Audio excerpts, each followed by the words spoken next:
The Golf GTI is dead. Despite its recent attempts at a resurrection, including the spectacular GTI 35, it just can't seem to reclaim its crown as the king of hot hatches. It's got stiff competition from the likes of Renault and Ford. And for us, top of the pile at the moment is the Megane RS, followed closely by this, the Focus ST.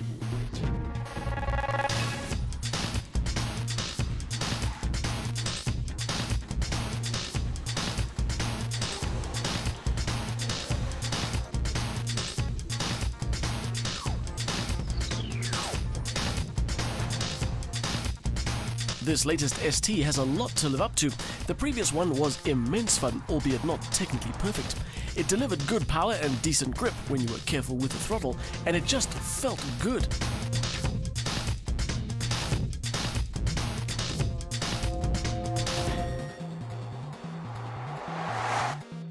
It also had a brilliant 5-cylinder soundtrack,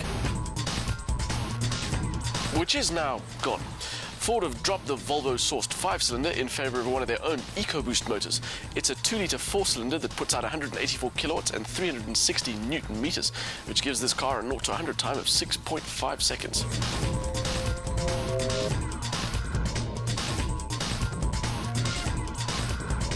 Although those are impressive figures, they fall short of the regular issue Renault Megane RS, which has 10 more kilowatts and will beat the ST to 100 by half a second.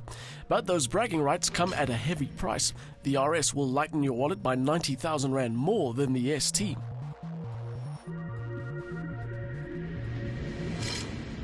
This Ford is offered in 2 flavours, the more expensive of the two being the ST3, with a few extras that our ST1 test car doesn't have, like LED daytime running lights. The other things like xenon headlights and folding mirrors are details you can live without. But no matter which ST you go for, you'll get a beefed up version of the Focus's somewhat incongruous styling.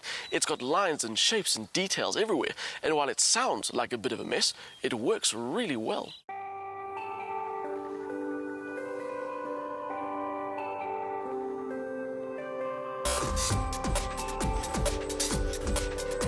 It works really well, right down to the hexagonal tailpipes nestled nicely into a rear diffuser. The Focus is a car with presence, and this performance version amplifies it a bit, even in its most regulation colour of cop car white. It's not quite as dramatic as an RS, not nearly as subtle as a GTI, and for those reasons it scores good points. It manages to have its own strong identity without having to go over the top. The idea with updating models is that generally you take the best bits of the old one and improve on them, which Ford haven't quite done in here. There is a lot of power going through the front wheels without the help of any sort of mechanical or electronic diff. So your concentration levels are kept in check by some not so subtle torque steer, just like the old ST. That's not really a complaint though, because although torque steer isn't the most pleasant thing in the world, in here it makes you feel like you're taming the beast. And after a while it becomes a challenge between you and the car to balance its rude front end with your abilities to put the power down smoothly. There are other things that haven't changed. The turbo motor still delivers its power in a smooth and consistent way. The steering is still nice and quick and incredibly accurate. Although they have improved one aspect, the gear change used to feel a little bit on the loose side, but it's now very short and very meaty.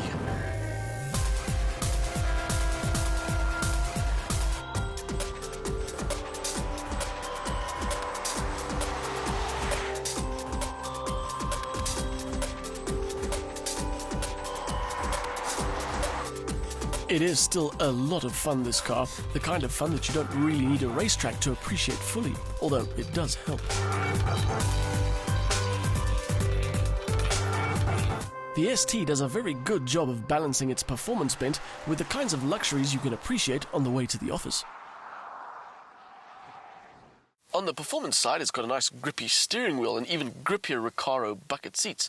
On the convenience side, it's got just about everything. It'll connect to all your devices, it's got a multifunction steering wheel and cruise control, although this ST1 has to make do with manual air conditioning. The materials are good quality and there's a very noticeable improvement in the build quality over the previous generation. The very busy dashboard may be an orgy of switches and buttons, but it's all fairly straightforward and easy to operate. those bucket seats do such a good job of clamping you in that you don't really get to appreciate the space that's available, but it is a comfortable cabin all round.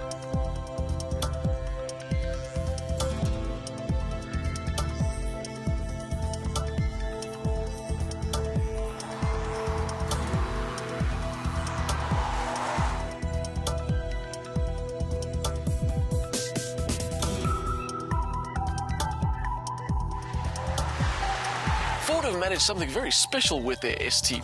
They've updated the styling, they've improved the power, they've made it more efficient and more comfortable, yet they've kept its spirit completely unchanged. So while it ticks all the consumer boxes, it's still a lot of fun to drive.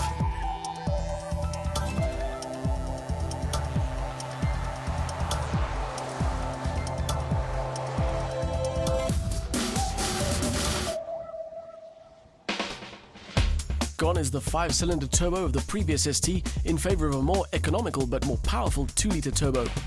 This Ford is still able to deliver plenty of enjoyment and it stays true to the ST recipe, but it doesn't quite have the refinement of its rivals.